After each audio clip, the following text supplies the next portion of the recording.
Beastar's second season. Ah. No worries. We're here.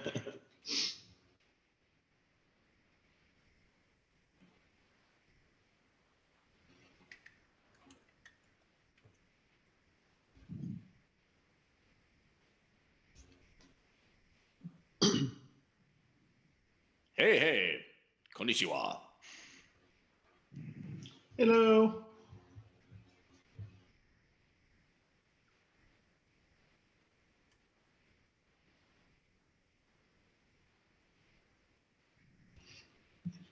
Uh-huh.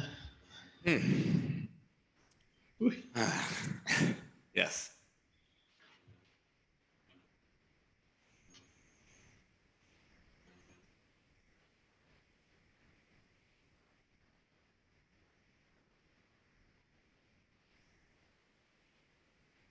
Yeah.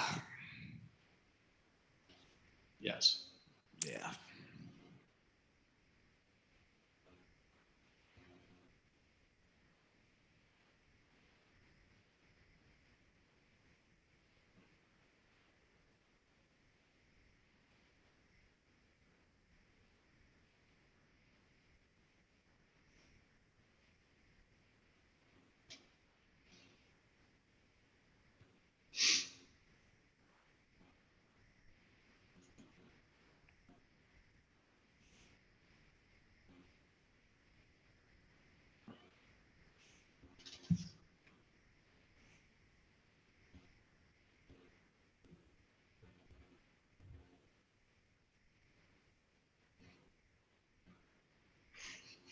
You would be correct, sir. Not this. Yeah, not this. Yes. Excerpts of it, yes.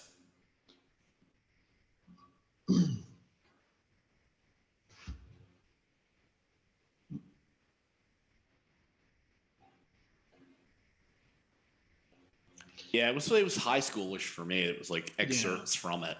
So we read it in high school, and of course, I've done, well, not me personally, but been working with theaters that have done productions of this, of play production of the book. Yeah.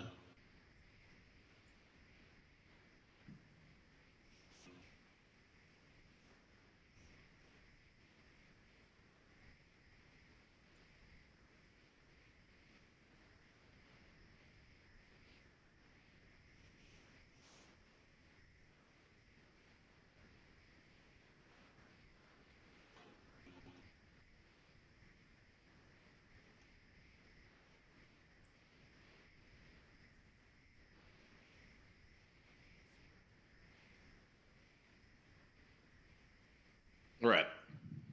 Right.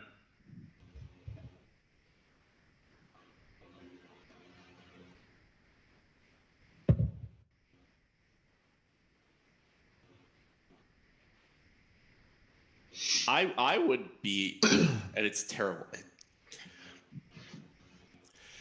Looking at, just I'll randomly pick something. I'm looking at something on my desk. K-On! People would burn your building down if you did this in K-On! Style.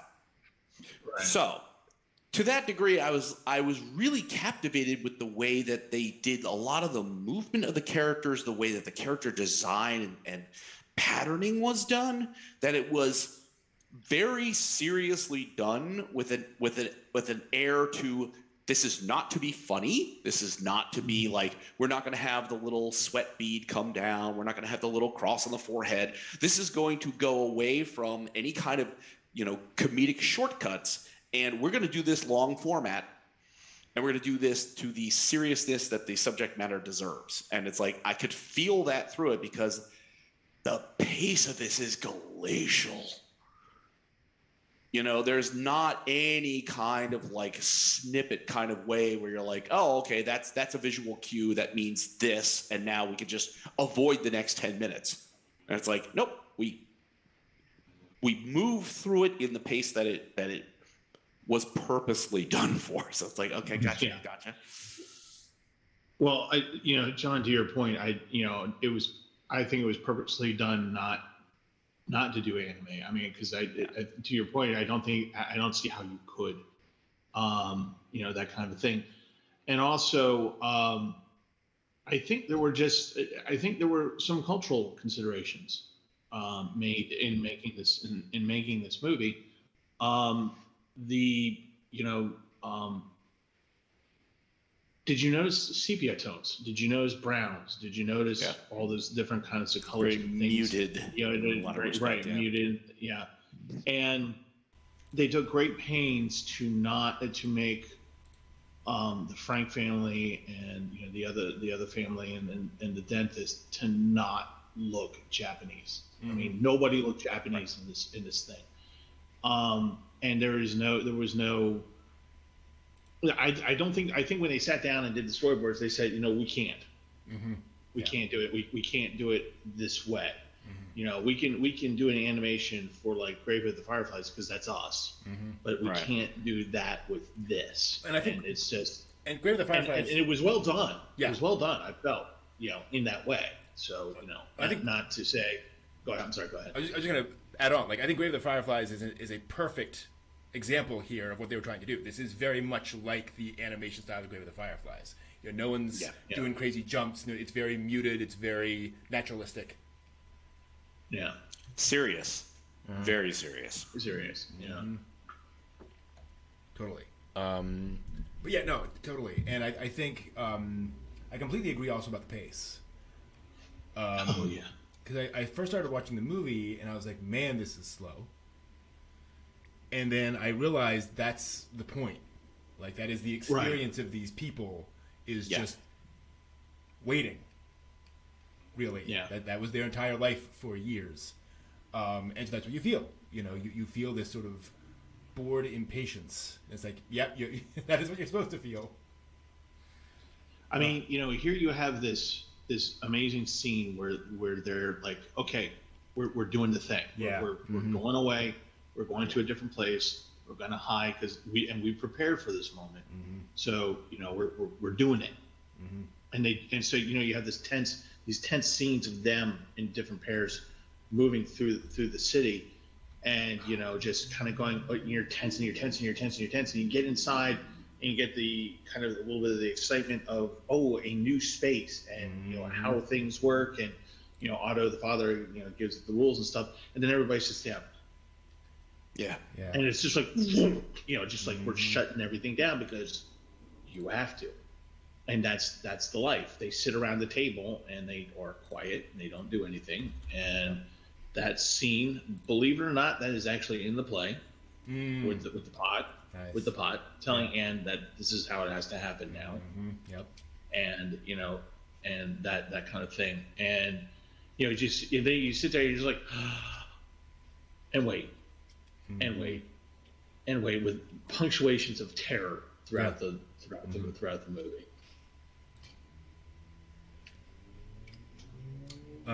Folks are saying they couldn't hear me. I'm hoping that is fixed now. Apologies, folks. Let me know if that is still not working, although I'm saying that in words, so I don't know why that's actually useful. Technical issues, Saturday. But yes, absolutely. Technical Saturday night. Yeah. It's also interesting how the movie is just very deliberate in its pacing. I don't mean slow, but I mean things unravel at a very everyday human pace. They don't rush through scenes. When the new family gets introduced, like there's no big drama, there's no big huge amounts of stuff. It's just, here are new people who are going to be living with us now, and that's just a thing, right? And it's not Anne of Green Gables where Anne would be oh, how wonderful, or oh, whatever. No, it's just very quiet, normal life, which I really appreciated. But it was just this slow thing. And again, an hour and 42. It's it just does kind of go on and go on and go on. And I think it's also one of the other powers of the movie is that and to your point earlier, Steve, when they sat down to make this, they had to make certain decisions, and like we all know how this ends. I doubt anyone going into the theater to watch this doesn't know the story of Anne Frank, And so that becomes part of the power of the pace, is that you're waiting for the Nazis to show up. Yeah. You know that's how this is going to end, and so just watching them going on, and and the thing is, like, they know that's a possibility. So there's that drama, but also there's just this constant tension throughout the entire movie that's just sitting there, kind of in the back of everyone's heads. Well, it's almost kind of like Hitchcock method of tension, where you the audience, we know what's going to happen. Of course we know how this ends, but we know how it happens. But then we're like, you're watching this scene, but you're watching it play out, and you can't tell the people that you're watching, try and run away now. Yeah. Because they're coming, and you can't do anything in it. So there's that certain sense as you're watching this. It's almost like I don't know if it was on purpose or not, to do it that way, but for you just to go, can there be a happy? Mm-hmm. Can this be Disney? Can we have at the ending, suddenly we switch over to anime? It's Eurocamp. It's not going to happen, right? Yeah. Well, it's one of the interesting things too is seeing how they're reacting to things, and like whenever New Year comes around, and they're like, well, hopefully things get better this year. Yeah. Because of course that's what you think and want and feel, right? Like they don't know how this is going to turn out. Right. And like them being elated at the Allied landings, right? In Normandy, even though that is geographically a long way away from where they are. Yeah, and you know what I mean. You see them plotting where Allied advances are, but it's nowhere near them. So it's like there's that. You have the anxiety of potentially getting discovered with the anticipation of liberation. And you got all this stuff going on, and it's just like, but other than clapping hooray, it just settles back down again. So you're like, oh, you're killing me. Yeah, absolutely. And that's also interesting because there's just so much they couldn't know. Yeah, We live in a world of so much media saturation. It's hard to imagine a world where, you don't know. Hopefully you get an occasional news broadcast.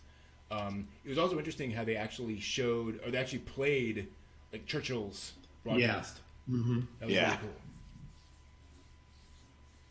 Well, think about that. How you don't get anything until what people give you. Up until they got that radio. Up until they got the rape. And didn't you find it interesting that even though they were in hiding, they still hid it in the book? Yeah. Yeah. Mm-hmm. It's well, presumably that was not, go down to the radio store and buy a radio. Mm-hmm. Right. Yeah. Presumably that was Meep's contacts, who she'd said at one point, the group that was, providing the majority of food, they've been caught. Yeah. So presumably that radio was produced by the resistance organization and in the book, so that if Meep got, hey, what's in that package, lady? Yeah. That could open it up and be like, it's just a book. Yeah. You know what I mean? So it's like, I get that. Oh, and this is absolutely a time when people built radios. Yeah. Yeah. Right. So I'm crystal radio sets. Exactly. Yeah. So I'm sure it was kind of cobbled together from bits precisely for that reason. Totally. Yeah, so that was neat. I mean, and that's another point about this. Holy smokes, the research. For a movie about something that happened a very long time ago, like there are no anachronisms in this. It's very, very,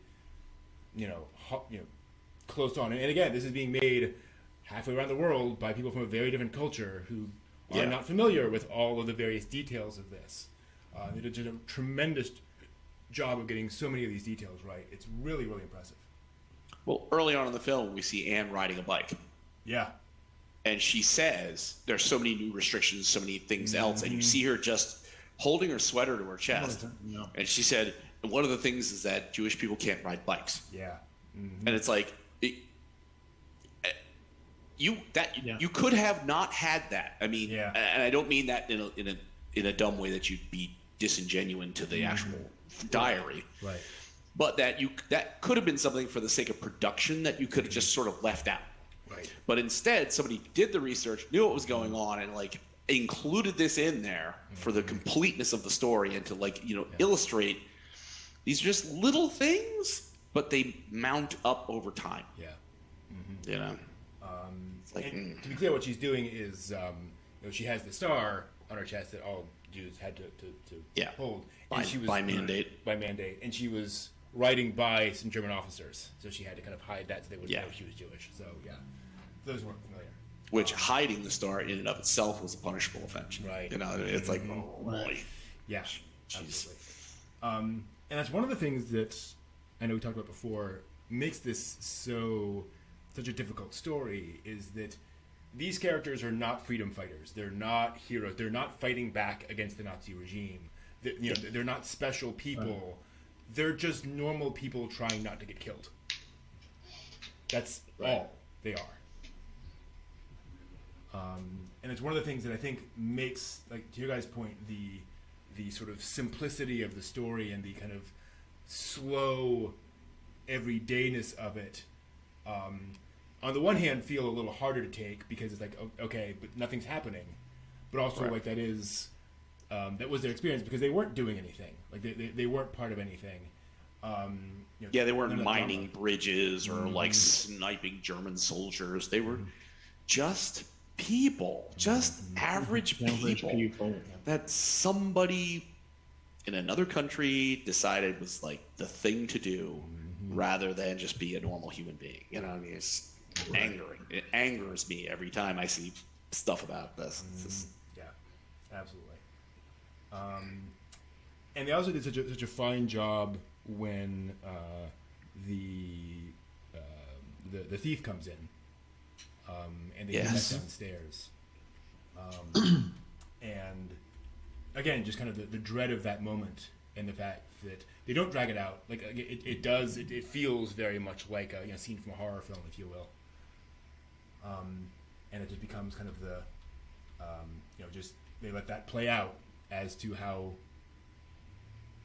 frightening it would be when you can't check, you can't know, you can't find out. Yeah. You have to just kind of pull back and hope you can react in some way. And of course, that becomes echoed back again at the end when they're found out.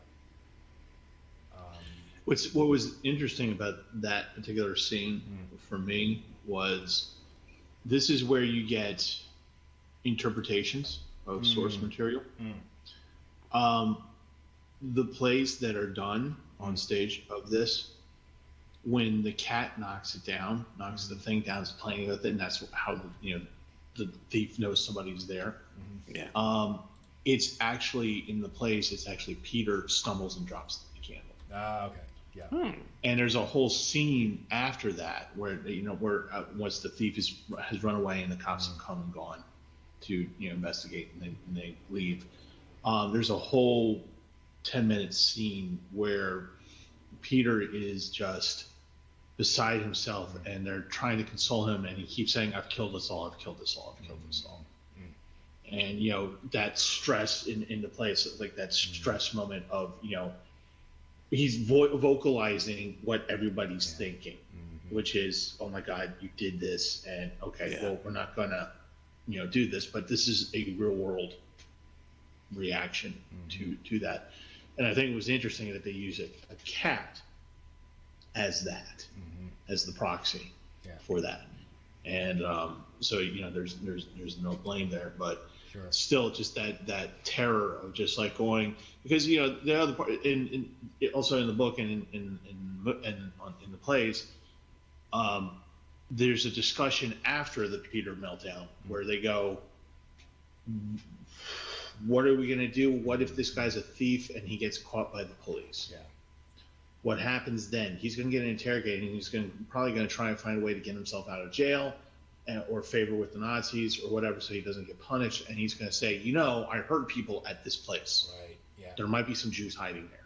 So there's this whole discussion of, do we leave? Do we stay? Do we, where do we go? And it wasn't in the anime here, but but I think that was kind of like it's still an undercurrent of just that helplessness of what do you do? Yeah. They literally can't move. They literally can't run away at that point. It's not like they could do anything about it. Well, and especially at this point when you have so many people in one spot. Yeah. Right. Finding space for that many people at this stage in the war is, not like finding a space for 2 or 3. Right. Yeah, and we know from the air raid and stuff that the German presence is pretty thick, not just in checking on houses and raiding things, but literally anti-aircraft operations, just general security around the city for the war. You know what I mean? It's like, so they can't just pick up and run off someplace when they don't see the Gestapo around, because they might run into trucks full of soldiers moving around. Yeah. It's like... Exactly. And then you come to the ending. And boy, did I love this ending.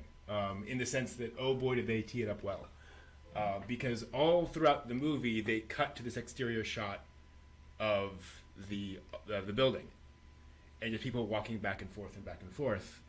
And then they cut to that, and you see a man in a trench coat walk down the street and walk into the office. And when I saw that, I thought, this is it. Yeah, nobody else is around. Like, oh boy. Yep. And then he walks in and says, what's the line? Something like, I need to ask you some questions. Yeah. And it's like, there we go. Also, I should point out, the film does a remarkable job of not turning the Nazis into cartoon villains. Obviously, horrific what's going on here, but they are simply represented as this force of people, right? As this thing, and there's often a tendency to turn the Nazis into, again, caricatures, and which can then kind of blunt the impact of what they're doing. But like, no, these were people too, who were executing this horrible thing, who were going along with this thing. That's part of the horror of the whole thing, right? Is that this was all portrayed by actual human beings. Yeah. And then the fact that the guy just says, you have 5 minutes. Just very simple. It's happening, and it's kind of interesting because, again, because of the pacing of the movie, there's no sense. There's no need for drama. There's no need for people to scream and yell and fall on their knees and all that kind of stuff, because Yeah. I think they did it very, very well insofar that as the movie is going through its glacial pace, it's from the diary that we're getting the story. Right. It's Anne's voice, but it's really the diary that's getting the story. Yeah. And so Kitty, and so we're getting the story, and she narrates, and then the scene happens. She narrates this, and it goes on and on and on, and then at the very end, right before the Gestapo come in, there is no narration. Right. You're right. Things are just going on normal. Like, you're looking at them. At this point, you have accepted that what they do is normal. They're quiet, they're reading, they're sleeping. Someone's making food, someone's doing the thing that they do from day to day. But there's no narration, and there's no narration because there's no journal entry into Kitty. Yeah. So, it was, that was like the big, for me, that was like, oh, here we are. I don't have to look to see how far I am in the movie, looking what time we are at. It's just like, you get to that point, and it's just like any second now. And it was so well done, being understated, like you said, where they just really just knock open the door, and hear the guys come in. And the most physical thing you get is the dentist who just goes, and that's it. And because they've been so quiet this entire time, he can't, there is no shrieking, because they've conditioned themselves not to do this. Yeah, absolutely. Well, it's also interesting too that because it is from Anne's diary, that even when you see things like when Meep sees the vegetable guy hauled off, there's not a lot of extraneous talking. There's just two guys behind her that say, you know, oh, they took him away because he was hiding Jews. Yeah. And it's like, there's not extraneous information because that's not what Anne would have been told. Right. Yes. Meep would have told her, I saw him hauled away. I heard a couple of guys say that he was hiding Jews. You guys need to be, you know what I mean? So it's like, the way that this is treated in the story in totality is like, you don't have that cloud of like, oh, we should probably explain these things around over here. Even though Anne didn't talk about it, we should explain it so that people understand the context better. It's like, no, it's actually kind of Spartan in a lot of places because Anne had no idea. The Germans could have been having a conversation in the truck to drive over. That guy in the trench coat could have been like at his office and they're saying, hey, we need you to go to like, you know, Rue d'Argenton and find out what's going on in building number 2. Anne has no knowledge of that. So you just have, I know a guy showed up. That's it. You know what I mean? Like the end of things. It's like from her perspective, all this is just that self-contained world in those few rooms. It has the character of an anecdote. Yeah. Exactly. And to that point, like the movie opens with, you know, Anne getting this present, right? There's no, here's what's going on in World War II. There's no context of all that stuff because that wasn't Anne's reality. Obviously, you knew that stuff, but it wasn't the, you know, within the structure of the story. Right. Yeah. Right. Absolutely.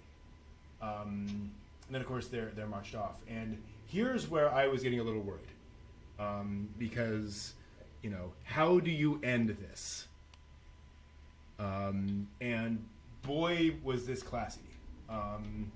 Because, you know, they're loaded off, and then we just pan across the city. With those doves. Yeah, the birds return. Yeah. Doves, obviously, peace. Flying through. And then it's also interesting how they then cut back, apologies for getting a little weepy, to their apartment ransacked. Which you had not seen ransacked before. Yeah. But it's a lovely symbol of what's just happened. Like everything's been upended, everything's been thrown about. And obviously there were, you know, historically, I'm sure the Nazis searched, you know, everything. But we don't see that. We just see everything's been destroyed, basically. And then you get her diary. Sorry. You know, narrating back to you, saying, "I am Anne's diary, and I'm here to tell this story." You know, in the spirit of peace, in the spirit that, you know, may this never happen again. And then obviously you get, you know, what happened to each of the members of the family going across. Yeah. And again, it's very, very, very simple, very classy. And then showing the lights come on all across the city was just gorgeous. Yeah. And just such an effective symbol of what the story is going along. And the fact that they planted the image of the candle all the way throughout the movie, and I could see it as, you know, what they were doing. Okay, you know, candles important, so forth and so on. But then to use it in this symbolic way, lighting up the city, was just genius, pure genius. Oh, perfectly done. I can tell you that by the end of the movie, I was so quick to play Genshin. Because I was just like, this is horrible. This is really, really horrible. I walked around the house for like a half an hour. Same here. Just steaming. Not sad. Oh, I was steaming. I was steaming. Yeah. Pissed. Because you did something to these people that did nothing to you. Yeah. You were so hell bent on destruction that you couldn't build anything good, you know. And it's just like I'm because it's frustrating. Well, it's maddening because you know, at the end you realize that they were 9 months away. They only had 9 months to make it. and and then you have to stop and think about the following when they go through the list of the where they died. Yeah. And you have to think about the fact that at the time that they were taken, and this is probably gonna get you two mad all over again, because it makes me upset every now and again. You have to realize that they all knew that they were losing. The Nazis knew that the end was near at that point, and they still did it. Yeah, they were still expending resources, the efforts to do it, manpower to do this one thing, and it's just like, that's what you do. Okay. Yeah. Okay. Right. Okay. Yeah. Yeah. There's a special place for you. Versus, what the logic would be, like, okay, every single bullet, bomb, man, everything that's transportable, we're sending to the front lines. You know, whatever our policies were before this, nix it. That doesn't matter. That is not a functional, productive element of what we're doing. We need to defend these areas, send the men and the people there, and leave whatever behind. But it's like, no, everything was a priority of like destroying innocent people. It's like, there's a great story of a woman who survived a concentration camp, Jewish woman. I say great story. It's a revealing story. She could play the violin, I believe, the cello. And so the Nazis would bring her in and have her play something and then, dismiss her every so often. And when she was interviewed about this, she was asked, weren't you afraid to be in front of them? And weren't you afraid once they were done, they would do something to you? And she said, that is such a wonderfully modern and human way of thinking about it. Do you put that much thought into your radio when you turn it off? That's what I was. Right. I was a thing. And so, fear wasn't a matter of it. This was my status in their eyes, and I knew that. And that's, the horror of the whole thing is how impersonal it was. How this was just, there was no thought to whether it was a bad thing or not. It wasn't logical in that sense. And yet here we have Meep. Meep, why are you helping us? Because you're my friends. Because it's the right thing to do. And it's like, such a juxtaposition of people. It's like you have an entire system set up to be inhuman, and then you have people who occupy that system, who are people. Yeah. People are capable of a great many things. Yeah. Yes, great many horrors, great many wonders, great many horrors. Yep, absolutely. So that is the Diary of Anne Frank. Any last minute thoughts? Final thoughts? Just as good as it was. I hope I don't have to watch this again. Yeah, I mean, it's not necessarily going through this long story that really seethes by the time you get to the end of it. It's just the grand totality of it that really just boils your blood. Yeah. So that's the Diary of Anne Frank. Impressive, a very accurate and effective representation of the novel and what it is, what it was, and the message I think behind the novel. I thought. So, that'll do it for that. We're gonna take a quick break. We'll be back to talk about more recent anime news and such, and we will see you after that.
And we're back. Hello, everyone.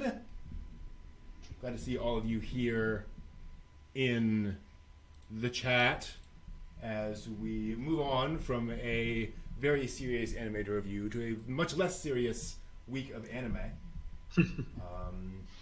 So yeah. Now that we've had our good ugly cry in between the segments. Yes. Exactly. Delmagini also Cathartic release. Exactly. Thank you for the Agent Aika review. The positive notes there. Yes. I thoroughly enjoyed Agent Aika. It's kind of weird. I think a lot of people misinterpret Agent Aika. This is the every shot is a panty shot anime. Yes. Sort of a sci-fi thing. And it is very much clearly like a joke about panty shots. It's kind of the running gag of the show.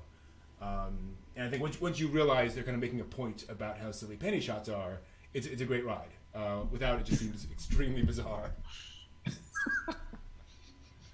Just a little. Yeah, absolutely. I've only made it a few episodes into it. Yeah. It's another one on the back burner somewhere. Mm-hmm. Yeah, somewhere. Yeah. Apparently, in the near future, thong panties are very much a thing. Very popular, as it turns out. Hooray! No. Good to know. Noted. So let's take a moment, a little breather, to talk about the anime we've been watching and other things going on in our lives. Folks in the chat, please let us know what you've been watching lately and any questions you have for the three of us. And Steve, how about you? How's the last couple of weeks been? Well, the last couple of weeks have been very, very interesting. I am a complete Genshin Impact addict now. I every night I come home, I do what I do, and then it's just like, okay, I wait for people to go to bed, and then I go play. And then it's 4 a.m., 5 a.m. Well, actually, one day, I think I told you guys, I was like going, okay, I'm just going to do the one last thing, and then I'm going to go to bed, and it's like 4 a.m. And then I'm like, oh, there's light coming in through the window. Wait, it's 6 in the morning already? Crap. Yep. Well, I've only got 500 more points till the next level. Yeah. And I'm like, I'll just keep going. I'll just keep going. And at some point, I realized that I was just like some demented hate monkey, just slapping at the keyboard, and just going, "I'm hoping for something good." That's when I knew I had to go to bed. I had a fight in Genshin Impact recently that I had to restart twice. And I was just screaming at the screen. So dang. Apologies, quick side thing. So it's a daily quest. You go out. It spawns a bunch of monsters that are going to attack this little pylon. It spawns a bunch of monsters and a whole bunch of exploding barrels all right around you. Oh. And so I saw the exploding barrels, like, no problem. Hit somebody, and it sort of chain reacted, and just character died, just down to 0 immediately. I was like, all right, nope, go, restart this. Came back in, took the barrels, took everything out, and then I forget what happened, but I just took too long, and I was going through it. I was making good progress. Turned around, and they hit the pylon and destroyed it, and it was over. And and I was like, I didn't realize it was that badly damaged. Apparently, I wasn't doing it. Gonna go back. Do it again. One more time. It shouldn't be this hard. But yeah. I was just like, no, you're failing badly. Right. It's like, it's just like, you're letting all the little stupid things get there. Now, I didn't get the chain reaction of that one, but I did. I did have a similar to that. The one that makes me scream is the one where you start and you have to run to get to the thing, to the next. Time point. Challenges. Time challenges. You have 30 seconds. You can add to your time if you kill things, and then you wind up just like challenge failed. 30 minutes later, challenge failed, and you're just like. Yeah, you get to the point where you have to memorize those and just know, okay, I know if I go here, hit this, go here, hit this, it's going to be over there, so I got to make sure I'm running in this direction. Right. Yeah. Yeah. I will freely admit that, Steve, the level you're at, there are some weeks I didn't do the challenge. Yeah. Mm-hmm. Like I did like 2 of 4 or 3 of 4, Yeah. and then like 1 I was like, you know what, nuts to you, I can't do this. Yeah, especially the defeat these monsters in 30 seconds. Yeah, It's like, but it's just I like just I can't. It's don't just not have happening. the ability. Yeah. Like, stop doing this Well, to if me. it makes you guys Well, that's when you use the demented hate monkey maneuver. Wah, wah, wah, wah, wah, wah. it makes you feel any better, there's a quest that I think they rolled out of the game because I haven't seen it in like a year, where you would get a quest. Oh, maybe it's still there. I don't know. You get a quest to deliver food to somebody. Yes. You could not fast travel. You had to go the entire way, and you couldn't run either. Oh yeah, Yeah. they changed that. You can teleport like to Springvale and Yeah. actually go Yeah. flying. Yeah, you had to like 100 literally just miles. go the entire way, and if you got attacked, you failed. So you had to like know where all the monsters were and kind of avoid them, and all. It was just so frustrating. I remember seeing that like in the first month or 2 of the game, and never again. I was like, I bet they got Yeah. all the feedback about that one. It's just Oh the yeah, worst for thing in the good world. reason to be like, are you people crazy? What are you doing to me? Like, It's a challenge. Yes, it is. yeah, But it's very challenge. I'd like to be able to do. Thank you. Oh my. absolutely. John, how about you? I've been trying to retire some of the shows from last season, which I finally got done. She professed herself the pupil of the wise man. Okay. I finally got that done. Nice. To be able to watch more Spy by Family, a first job, a girl, was it a Skeleton Knight? Okay. Yeah.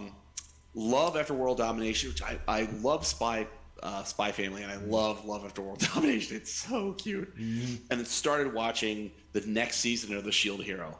I love that show. Oh, I love that show.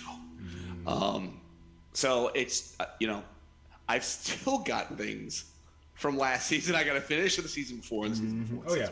Yeah. So at some point, the grand moment will happen. I'll have like 8 weeks of nothing to do where I'm trapped in the house and I can't do anything. I can't Genshin. I just have to watch anime. Mm-hmm. Someday when that happens, I don't know when. Sure. But that, yeah. So that's been the whole and total of Okay. usual trying to play catch up. Cool. Yeah, I've not been catching up. I went back and restarted Mitsubishi Colors. Ooh, okay. Which was the three little The girls girls. coming sort Yeah. of detective agency kind of thing. And they try to take out the police box with an RPG. That was great. Oh, it's just a toy. Oh, where did you get that? And yeah, very much a healing anime, very adorable. Just nice, relaxing way of spending some time. So Yeah. I think that Strawberry Marshmallow, very much in the same vein. It's not on Biori as well. Very much in that sort of. Sounds good to eat. Yeah. Strawberry marshmallow. Strawberry marshmallow. Yeah. Mm-hmm. Sounds good. Let's not go down that road. Anyway, yeah. I also watched Dynema Lungenlied. The 1920. I'm sorry. Did you bite your tongue? What did you just say? Dynema Lungenlied. I apologies for my German pronunciation. Okay. Sorry. Okay. This is the 1924 Fritz Lang 4.5 hour adaptation of the original North Germanic legend. It's a trip. I loved it. It was amazing. It's a silent fantasy film. So the special effects are impressive for what they could do at the time. Right. Sure. Appropriate for their age. Exactly. There's a dragon because there has to be, and that is very much kind of part of the legend. And they do a good job with the dragon. It's wow, that's impressive. Obviously there are people behind. It's Jabba the Hutt basically in terms of it's the puppetry. Right. And so it's that's good, but also it just kind of sits there, right, and then just kind of moves around and does the claws. So it's fine, but definitely Lord of the Rings it is not. But oh my gosh, do they make it an epic? It was kind of hard for me to go back and watch modern family dramas where, oh darn, you said that bad thing about me to this other person. I'm I just watched like the destruction of a nation in this movie. Like all the things happened in this movie. Very operatic. Really, really cool film. If you like silent films, if you can handle silent films, this is definitely up there as a really impressive silent film. And in case you're curious, and I know this is going way off the topic, Wagner's Ring Cycle is based on the original, partially based on the original legend. This is adapting, so it's not the Ring Cycle. There was an old like Beowulf style epic that existed, and the Ring Cycle kind of took little bits and pieces of. But this is an adaptation of like that older source material, so it's interesting from that historical perspective as well. So yeah, just the idea of watching the Nibelungen 4 hours worth of silence. Oh wow! It was again. It's one of those things where, well, the other nice thing is there's a Blu-ray release. So I was watching it, watching it high quality in a movie that deserves high quality, cast of thousands kind of thing. Right. So seeing all the detail helped a lot. But yeah, it's impressive. It was cool. Definitely archaeology. Definitely an old thing. Oh yeah. Yeah. So that was fun. Yeah, and then otherwise, Genshin, and I've been playing the closed beta for Tower of Fantasy, which is a sci-fi Genshin Impact style game, which I've been enjoying quite a bit. Yeah, just fun. It's weird. I never thought a couple of years ago that I would be into closed beta tests for MMOs and things. Apparently, that's where I am now. Funny how that is. Your interests, they evolve. Exactly. Change. Absolutely. Sometimes in strange, frightening ways, but no. And in fairness, I play a video game at this point, basically. So it's not quite like most people's sort of experience. But that's it's okay. It's just y'all hear that?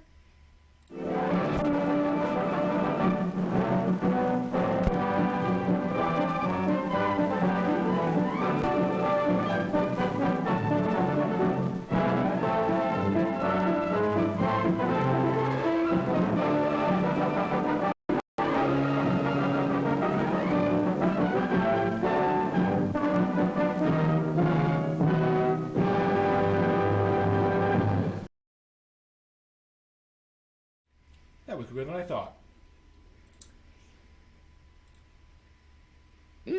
What happened to my... Welcome to the latest anime news for the week ending April 23rd, 2022. I'm all off script. Everything's weird. I don't know what's going on. That's fine. That is kind of the way things are. That's why it's weird news. Weird news. Weird Absolutely. news. We'll get to some weirder news here in a second. Believe me, but first... A Kickstarter campaign was announced this week to create a new 162-page manga based on Osamu Tezuka's 1976 series Unico. Oh. Yeah. Uh-huh. A Japanese illustration team named Guri Hiru, who illustrated a number of comic series including Avatar: The Last Airbender, and novelist Samuel Satin aim to, quote, reinvent Osamu Tezuka's beloved character for a new generation of readers, end quote. It'll be called Unico Awakening, working in careful consideration with Tezuka Productions in Japan. The original tells the story of a child unicorn with the ability to sway human emotions towards positivity and hope as he travels from era to era and avoid the gods who banished him for his powers. Very Tezuka. Sutton commented on the new manga, saying, "It's our hope that in modern times the world can sometimes seem bleak. We can offer a tale of resilience in homage to the god of manga's original messaging of social welfare and eco-consciousness. Kickstarter is currently in pre-launch. An official Twitter account was open for the project to keep fans updated." I don't know. Unico feels like a product of its time. I wish them all the best, but this seems like a tough one. Yeah. I don't know how well that's going to go over. Yeah. Well, I mean, you're going to have to. I don't. What are you going to do to plus this to make people really turn their heads to it? You're going to have to either do something like crazy in depth illustrations and stuff, or something. Yeah. And it's like, I think it's going to be a hard sell, but if you could strike the right chord with the storyline and get it shaped up and looking good, like friendship is magic. Unico fights Zeon. Yeah. We get a Gundam series. Sold. Unico versus British Petroleum. What? I mean, I would not put that past Tezuka. I'm sure there's a draft of that somewhere in his notes. Unico, the hidden Captain Planet. Wow. Actually, that would work. Like I would tune in for that. Absolutely. That would be interesting. One of my favorite articles. There's a YouTube video that talks about old media, and the title of their video about Captain Planet was Captain Planet: You're gonna learn whether you want to or not. Pretty much, Moving on, as consuming media on phones becomes more and more common, the world of vertical webcomics, or webtoons, is expanding rapidly. I got so confused by this article when I first saw the headline, because I was like, Vertical already does manga. Like, we know what Vertical is. Like, they're up manga in print, and... Oh, vertical! Like, literally vertical up and down. Gotcha. Because some of the big players in the Japanese manga world want to get in on the action. Shueisha and Shogakukan have both announced the opening of vertical manga editorial departments, with Shueisha already opening theirs in late March, Shogakukan aiming to debut 10 new titles by summer. Kadokawa is also getting into the market, revealing their aim to debut 160 new titles this year. Oh, jeez. Good lord. The market for vertical comics has grown quickly due to the increased use of smartphones, as you will find the format easy to read on the small screen, the typical larger two-page manga format, which doesn't really work well. 160 titles in 2022. Hey, it's work. Absolutely. Yeah. Well, and that's one of and it should also be pointed out, like, these vertical webcomics are usually simpler in style. Right? They're kind of more sketchy, more straightforward. You can kind of be more you can just kind of go. And in fairness, like the 4-koma, style has been around for a very, very long time. It's kind of an adaptation of that. But yeah. Now, does this help in any way with like trying to read right to left to right, so that you no longer are looking at like a 6-koma or a 4-koma and saying, where do I start depending on where I am in the world? True. And that now it is just you start at the top and scroll down. Also, in fairness, if you're doing certain traditional Japanese, oftentimes Japanese is structured vertically, right? The letters actually go down, so that would actually work better with this format because you're kind of going in that direction, if you will. So it might ease some space issues. Yeah, possible. I was gonna say, I just think for internationality, like trying to read Shigeru Mizuki stuff, having to pick the book up and be like, okay, I have to remember to start from the other side of the book and then read this direction in this way. It's like if you're doing a vertical comic, unless somebody said, no, you have to start at the bottom and look up, which that would seem counterintuitive, but to start at the top and scroll down, it's like, oh, that's perfect. I don't have to move the screen to the left or the right, swipe left, right, and look at things. No, I just keep scrolling up. It's like I just keep reading that way. It does have the disadvantage that you can't play around with the page layout. True. So you can't do stuff like oh gosh, brain fart. Watchmen, which does all sorts of crazy things with where things are on the panel. You can kind of move between panels and so forth. Okay. But that's also just, it doesn't mean that, obviously it doesn't mean people can't do that ever. It just means for this one format, you can't do that. So. Well, it will challenge people to try and do those kinds of things within this new format. So exactly. Yes. See what they can do. Yeah. Who knows? Go kids, go. Yep. Absolutely. So yeah, here's hoping some interesting stuff comes out of that. Yeah. I wonder.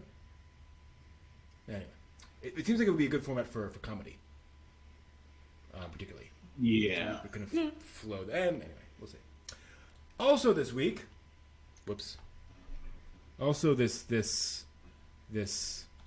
week, there we go. Studio Pierrot has announced its TV anime adaptation of Play It Cool Guys. It's a slice of life comedy following a group of guys who look unapproachably cool on the outside, but really a bunch of dorks who got the cool act down. Looking forward to it.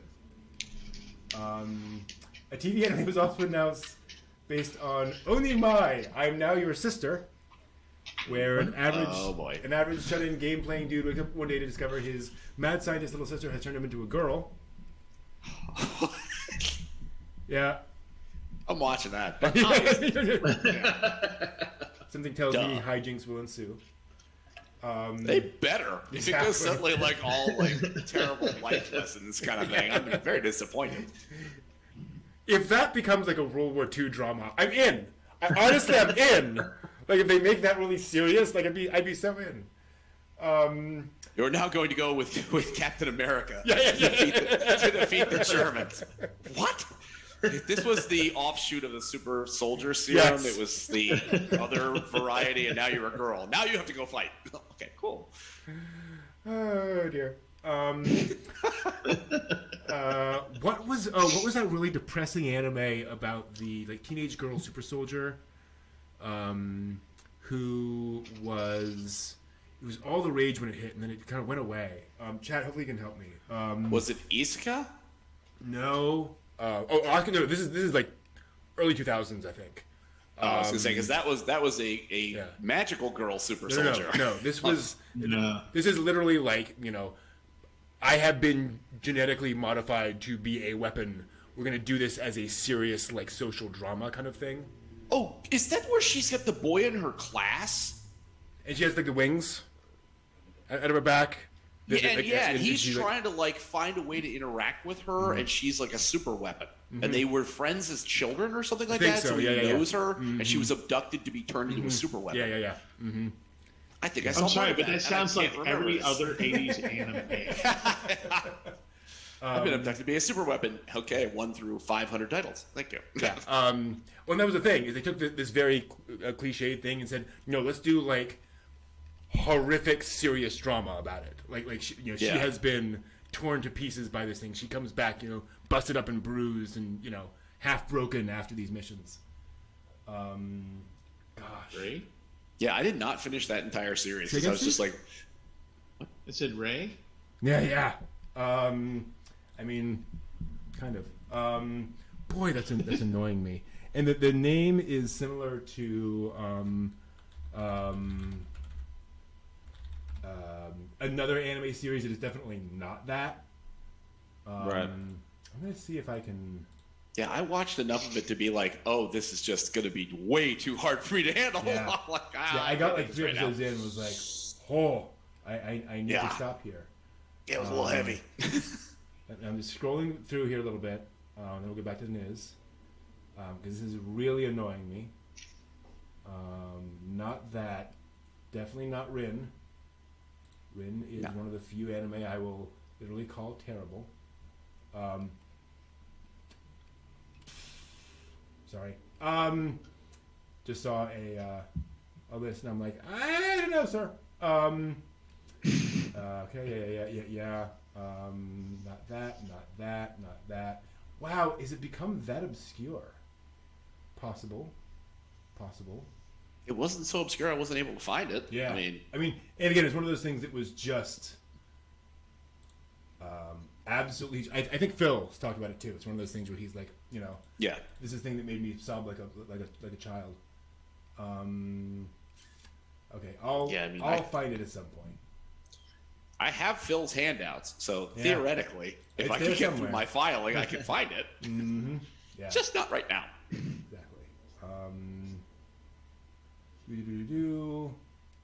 Is this something? No. Hold on. Holds it, goal. Okay. Stay on target. Possible. It's only 3 meters wide. I could hit a womp rat with that.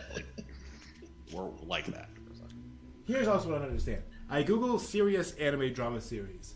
The 10th item is top 18 best ecchi romance anime of all time. WTF? That is not what I Googled. But that's what you wanted. Apparently. Gosh. Not Divergent If Google Thieves. doesn't know you better than yourself, who does? Yeah, exactly. We should just. Speaking of which, I'm getting so sidetracked here. There's a speaking of popularity, I was reading there was a survey, there was a test done where this guy he built sort of a Pandora style, music streaming service. He had a bunch of songs composed for it, had a bunch of music critics independently rate all the songs, and then it invited a bunch of random people to use the service and listen to the songs and so forth, and they could rate them and so forth and so on. What they didn't know is that everyone who signed up was invisibly randomly assigned into 8 different groups within there, and their ratings were only visible within their group. So if you saw that a song got 4 stars, that's only for the people within your group, right? Okay. And then they ran this service, made it available to folks, saw what was happening, and then at the end, they pulled up a ranking of all of the songs across all 8 groups, along with the critics' rating, to see how similar they all were. Right? Mm-hmm. You should see those songs, be similar. Almost no correlation across any of the groups. A song could be massively popular in one and at the bottom of the list in another, or in the average. They were all over the place. There was no correlation, no similarity across any of the groups. The only minor thing was that if the songs in the critics, bottom 10%, never made it to the top 10% of any of the groups. A truly terrible song never made it to the top 3 of any of those groups. But they could be anywhere else. They could still be popular, they could still be mediocre, anywhere else. Popularity is a myth. Popularity is completely arbitrary. It is just who happened to see it first, who had a really nice meal beforehand, who was in a good mood or a bad mood, and wrote the first review, and all that stuff. It is just whatever happened to happen. There's just, you never know. Just because people are talking about it and love it doesn't mean you're going to like it or anything like that. It's completely arbitrary. Anyway, let's get back to the news. Makoto Akui's youth drama manga, The Blue Orchestra, also getting an anime adaptation, about a violin prodigy who decides to stop playing in his final year of middle school. Dun dun dun. And then he meets a girl Oh! who tells him about a prestigious high school orchestra and changes the path of his life. Hope that's fun. I have never seen any show ever do that, ever like that before in my life. I'm excited. And they go to nationals. A TV anime is on the way for The Unwanted Undead Adventurer, light novel series. I saw that. It's about a talentless adventurer who goes into an undiscovered labyrinth, gets himself eaten by a dragon, and wakes up as a pile of bones and sets out as a newly reborn skeleton, trying to reclaim human form. Obvious comparisons to Slime and Spider. Right. Yeah. Right. Hope that will be awesome. Work out. I hope it'll be awesome. The new Shaman King anime ended this week, which I should totally check out. And with this came the announcement of a greenlit already sequel project, the commercial and visual feature Hana, the son of the characters Yo and Anna, who starred in the sequel manga Shaman King Flowers, along with other new characters. So that's cool. By the way, everyone, yes, canonically, Yo and Anna do get married. Sorry. I was pulling for the other girl, but, what can you do? They have divorce in their world, right? Oh, what a terrible thing to say. It gets very complicated in the Shaman world, in fairness. The 3D CG Ultraman anime has also announced a final season to debut worldwide next year. A teaser trailer and visual features a roughed-up Ultraman lying in the street with a narration saying, "There is one more response from Ultraman." Of course. Don't mix Everclear and whiskey. Oh, thank you, Ultraman. You saved us all. They did it for Johnny. Johnny Sacco and his flying robot. G-Kids announced this Johnny week. Sacco G-Kids announced this week they acquired the North American rights for Nadia the Secret of Blue Water. Yeah. Which is awesome. Yeah. It'll release a 4K restoration of the series on home video. The anime staff features several members of the team behind Evangelion, including Hideaki Anno, so forth and so on. Boy, there's a lot to talk about it with Nadia, but cool. Good to see a really high-quality version of that. Yeah, I'd like to see how the cleanup looks. Yeah. I'm hoping it's going to bring some more interested people to watch. Yeah. So this falls under the category for me of perfectly aware of this thing exists, but never actually watched it. Mm-hmm. And then, I saw that announcement. I think you or somebody else put it on Discord. Yeah. And I was just like, I should really watch that.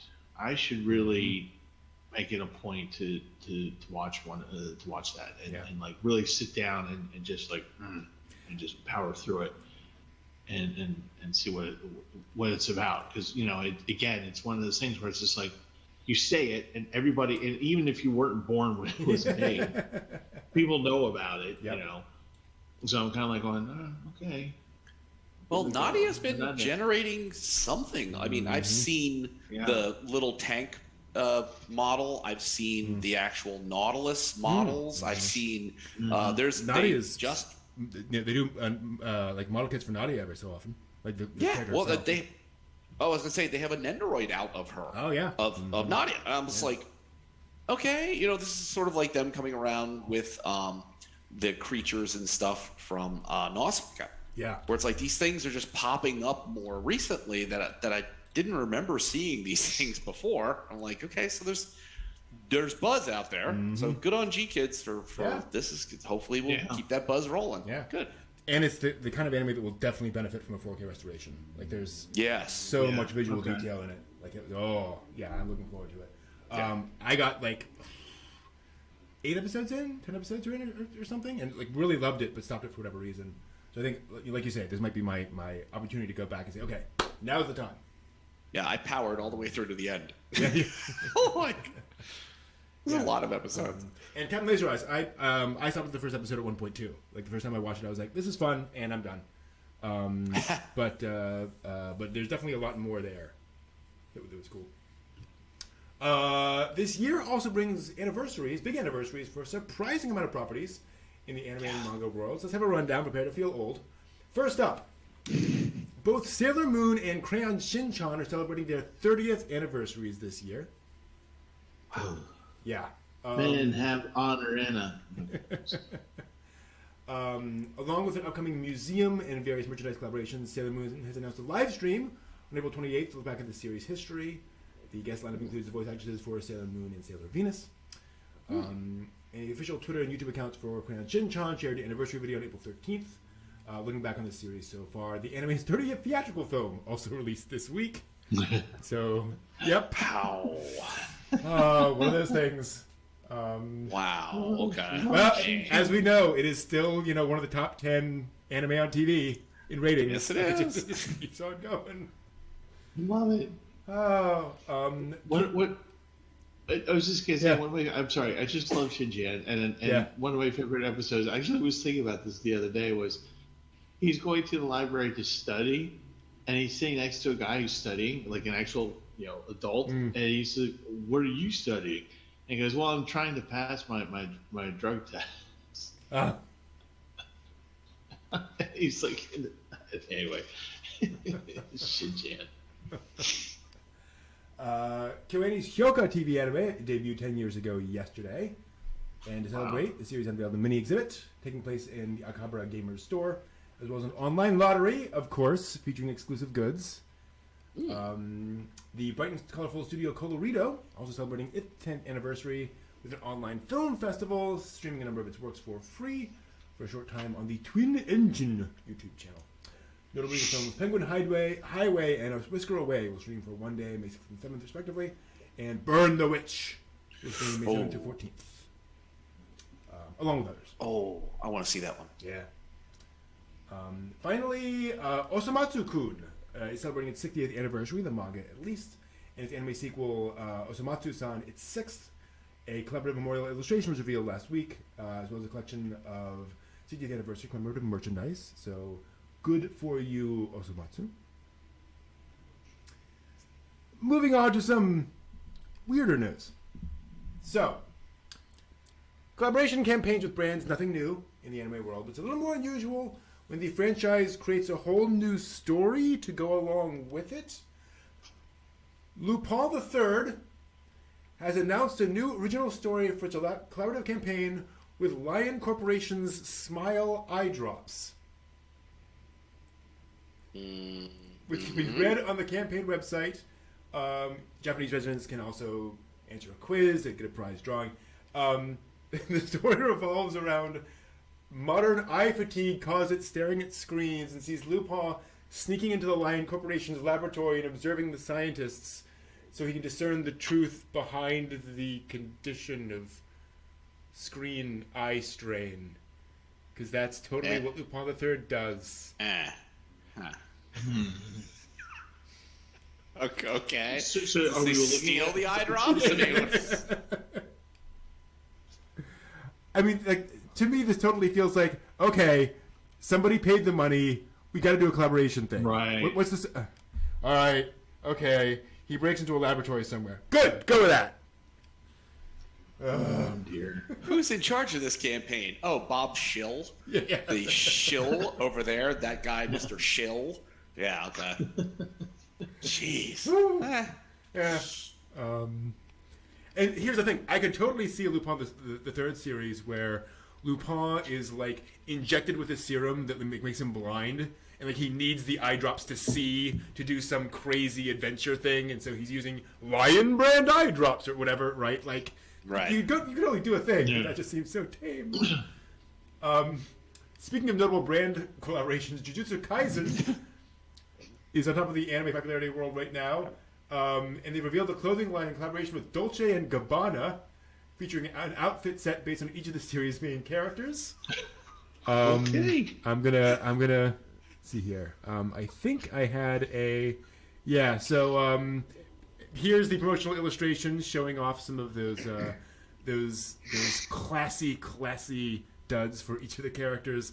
All the characters being very Gap model, which I just think is wonderfully hilarious. So I don't know. So they're going to make a Dolce Gabbana panda suit? Pretty much. Cool. Oh god. I'm in. I'm all the way in. Well, the full outfits cost anywhere from $2,000 to $7,500. Ugh. As long as those dollars are pesos, yes, I'm fine. That's fine. If they're like not peso dollars, then I'm not buying that. So, Yeah. Okay. Yeah. Interesting. Now, you guys remember the Japan Racing Association? Yep. They love their anime and manga collaborations, don't they? Yeah. So the latest is a team up. What they do now? Go Nagai. Go Nagai. The heroes and villains of Cutie Honey, Mazinger Z, and Devilman will be taking part in a virtual horse race on April 25th, a couple of days from now. The characters all get these adorable illustrations. I'll see if I can... Do I have the illustration here? Yes, I do. They all have their own matching racehorses, of course. Thankfully, they typified Mazinger Z, otherwise he'd take up, like, the entire stadium. Of course, fans can place quote-unquote bets on the virtual race, and predicting the winner could use special goods, including a muffler towel and a backpack featuring Go Nagai themed patches. Because who wouldn't want, to do all that? Like, how did he get interested in racing? This is a way. This is a thing. Oh. Oh dear. Insider trading since it's animated. Fine, I'll put down telling the people. bet. Yeah. I'll put down the bet. I'll put down the bet. I mean, how does Mazinger not win? Right? Like, Mazinger kind of has to win that one. Again, this is the Japan Racing Association. Apparently, has a lot of money. Yeah. Right now to go to guy to do this. In fairness, as you talked before, I think it's a relevancy thing, right? It's like how do we get the youths, in collaboration with this stuff? Because I can't imagine horse racing is the the biggest thing in the Japanese news world at the moment. When you have, was it Musume Pretty Derby? True, I mean, right? that right there yeah. sells all kinds of horse girl related products. Not to mention the boy horse racing anime this season, right? They got it all. Yes. All, there we are. See? Now, my favorite. My favorite. Now, have you ever watched Cells at Work and thought, hey, I could do that? Well, the latest escape game from a company called Scrap will let fans do just that, bring participants into the world of the anime, or the human body, and challenge them to defeat a mutant virus. Cells at Work escape from a world infested by a mutant virus. We'll give teams 110 minutes to stop a fast-spreading influenza virus, preventing it from spreading to other people. A shop at the venue will also offer special collaboration goods, of course, including more mini mysteries to take home and solve. My question is, most importantly, will there be platelet chants? Because I'm not playing unless there's a platelet chant somewhere. Like, that's come on. I don't know. Would this game be safe for children? True. Fair. I mean, is there going to be like, colon is that way? Just a crappy joke, Steve. Wah, wah, wah. Whee! The jokes don't get better, but they do get more frequent. I mean, in fairness, it's not a terrible idea for an escape room, right? No. As a themed escape room, like you're trying to figure out this thing, people are running around. Like it sounds like fun. Well, I wonder if this is really just Pfizer trying to like figure out a new way to fight the COVID virus. Be like, just put some idiots in a room. Maybe they could figure out this whole thing. There you go. Solution to COVID was dish soap. Who knew? Who knew? Amazing. Yeah, I mean, I'll be interested to see when the people, like, not TikTok videos necessarily, because I don't watch TikTok, but like YouTube videos start going up about people playing this escape room to see what, because conceptually I'm not sure I can envision how that would work, but I've never really watched too much escape room stuff, so I don't really appreciate, I guess, how that game works. Have you done any? No. Okay. I think there is some escape room stuff in Roanoke, but it's just not sort of risen to the level of being like, I should try that. I did a virtual one at work where it was literally like an employee like had a camera strapped to her head and like walked into the escape room and then like live streamed that to us. So, you know, if we told her, okay, go over there and check out that thing and move that over, she would then do what we told her to. So it was sort of a, it was a virtual escape room, not in the sense that, like, we had a little screen. Like, it was as though we were there. It was a lot of fun. It was a really good challenge. And, I could see this. It was, like, crime-based. So you were in, like, a sheriff's office. Yeah, I could see them having, like, various, like, things on the wall you have to do and, like, puzzles and... or it could just be a table full of syringes and with a note that says "just stick each other." If you want to survive, stick this into your companion. Oh, it's like Saw. But it's interesting that you have the red blood cells, and so I guess you'd be interacting with more characters because presumably you'd want to interact with like white blood cells or other things like that. Maybe you can like macrophages. Right? Maybe like. Sorry, go ahead. No, you're saying interact with blood, and I just got the scene from Carrie in my head. Bucket of blood. I haven't seen it, so. Yeah. Oh, okay. Interact with this. Anyway. But yeah, that's it for the news this week. Thanks for watching. See you all next week. So yeah, that was that for that. Let me switch back here. We have history. We should do the history. Ooh. We should have. There's one history thing, and it's a doozy. Welcome to This Week in Anime History, where we talk about things that happened this week in anime history. And today we get to feature the worst double feature in human history. Oh yeah. April 16th, 1988. You walked into the theater and you saw Grave of the Fireflies, and then right after that you got to see My Neighbor Totoro. Fortunately, in that order. Because I would kind of imagine doing it the other way around. The whole thing of this was that both films were coming out simultaneously. Totoro was obviously an original work, Miyazaki was like, I mean, he was known, but he wasn't like a household name at this point.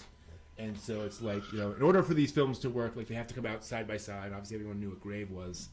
And so they, you know, no one will watch Totoro unless they get through Grave first. It's like, I'm not sure about that. The fact that anybody stayed for Totoro. Yeah. Well, here's That'd the be a little thing. hard. Here's the thing. What that means is if you want your kid to watch Totoro, like they have to sit through Grave of the Fireflies. If you want the nice things, you have to learn that life is pain. Exactly. Thank you. Ah. Totoro, it'd be a great children's show. Let's bring our 6-year-old. Yeah. Oh, what's the preview? Oh, it's Grave of the Fireflies. Oh, jeez. Traumatized children across Japan. And in fairness, I'm sure it was one of those things where, you know, you can go and say, okay, this is going to be an hour and a half. I'm just going to come an hour and a half later. But still weird. No, the doors are locked. Oh, You that's have to interesting. watch both. You're required. So John in the chat room is saying, you read an article by a person who decided to watch 2 films in the same order. It said Totoro hit harder in a couple of scenes because of Grave. Which is very interesting. I may have to do that now. Yeah, that's fascinating. Please do, John. Please post that in the Discord. I would not be at all surprised to find that there are some correlations in there, hidden correlations, if you actually watch the 2. Do you think this has any like possibility where people talk about Totoro being the god of death? No. Do you think there's any kind of, No. you know, we watch the Grave of the Fireflies, and then you're like, oh, Totoro's the god of death. Yeah. Probably not. I mean, Miyazaki has, you know, denied that vociferously. Right. So Right, I'm just saying people but coming people out of it heard being of that, like, and oh, he thinking, must okay, be. must be. Okay, yeah, I Yeah, see yeah. what you're saying. Yeah, I mean, Yeah. it's possible, definitely.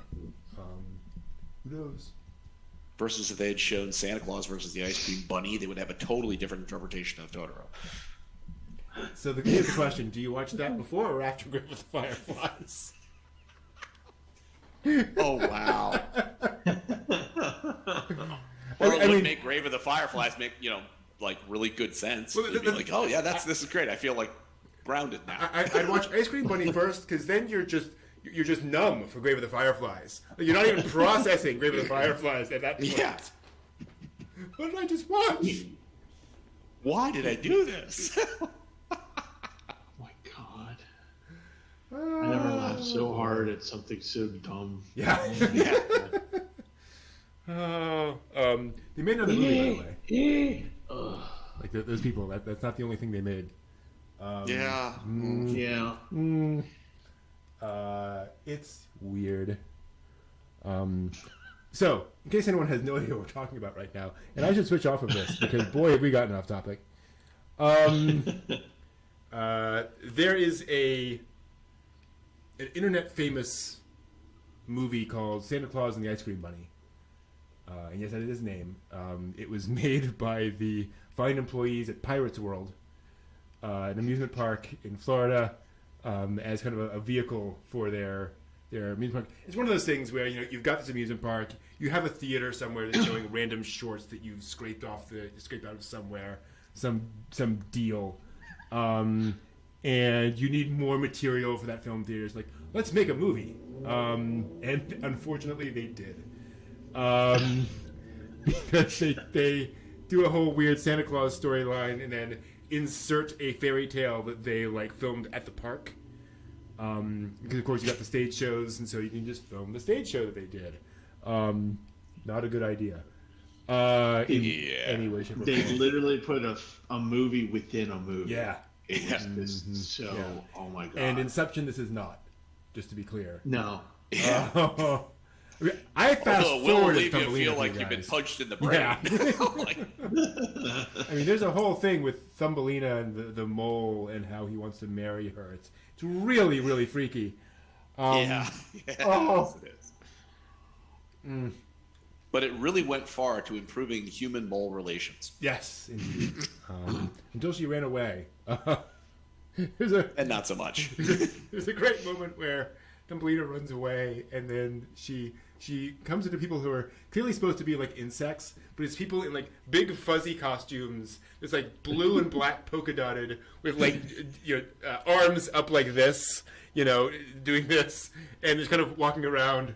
And the riffers go, "Okay, everyone, I'll take this."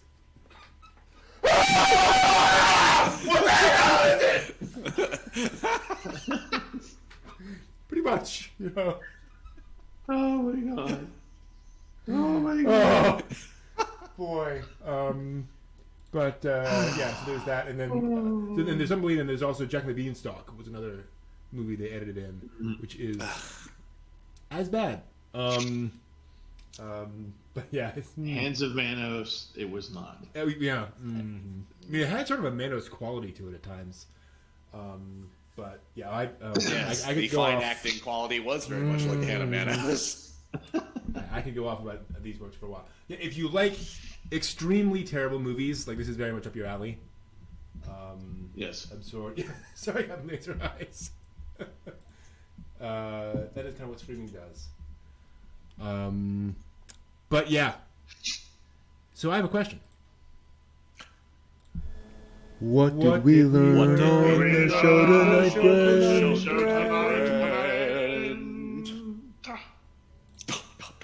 Enunciate.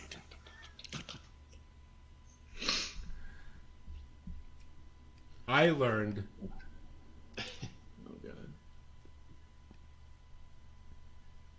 that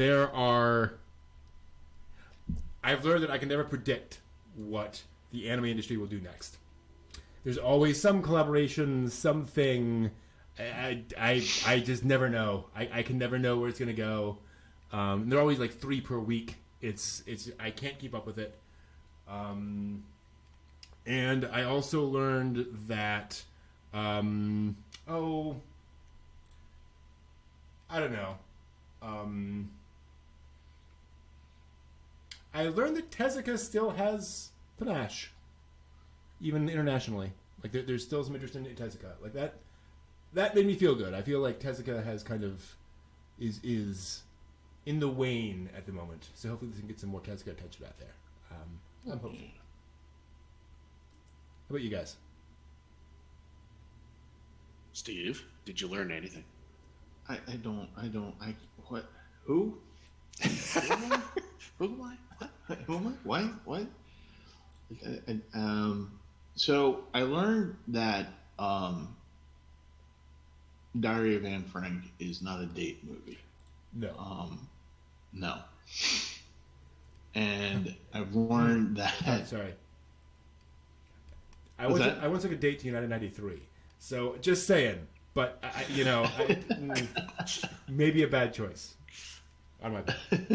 Makes you feel have an emotional connection. Mm-hmm.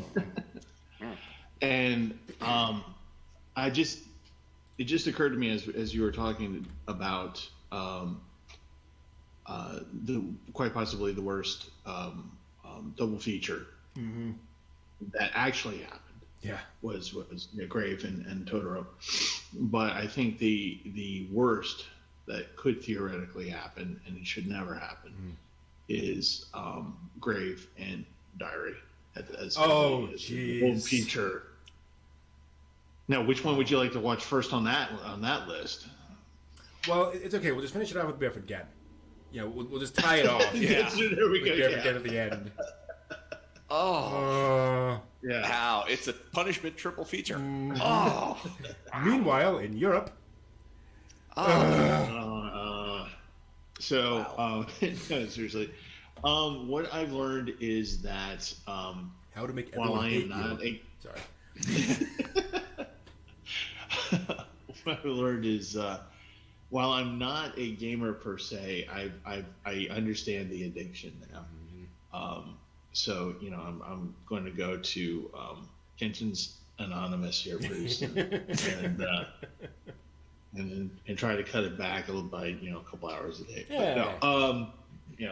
But I learned that there is actually thoughtful anime like Diary that are out there that are important to watch. And all joking aside, these are things that are always going to be relevant because they are important in message, important in tone, and while it's sad and it's distressing and it causes anger, these are the appropriate emotions that you have to be human being to watch something like this. And so that's why these things are made, and that's why they're important. Yeah. Yeah. Well said. Indeed. I learned that Nadia's getting a wonderful remake, or a refresh in 4K, so that hopefully that will draw people to watch Nadia again. Yeah. And the vertical manga, hooray! Yeah. Oh yeah. Because we've talked, not in the distant past, but in the relatively recent past, about the idea of the device that you're trying to look at manga on, and what's a good manga reader, and how you have to do. No, vertical manga would be a nice solution to my problem of big screen versus little screen viewing. So kind of a nice thing, huh? Yeah. So and another new way to view Manga Fox. Oh no, wait. Shh, don't say that. Yeah. Demonetized. Yeah. And yes, and Frank, it's quite the story. It's quite a reminder in a slow, gentle burn to the end that it doesn't take very much for people to do the most unexpected things and the most inhumane things to each other. Yeah. So, I learned that. Yeah. Reminded of that again. And just to top that off, like, it was refreshing to see a work that is recognized as, a great work, treated with respect, and done effectively and done, properly, so to speak. Yeah. Just always gratifying to see that happen. Yeah.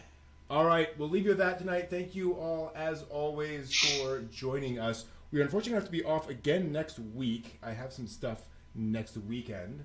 But we will be back the week after with Noiseman Sound Insect, a very obscure little 90s, I think 15-minute long short film directed by Koji Morimoto, who worked on Macross Plus and other awesome things, with music by Yoko Kanno of Macross Plus and Bebop and many other awesome things as well. Really weird, really short film. I'll be very curious to see if our review will undoubtedly be longer than the work itself.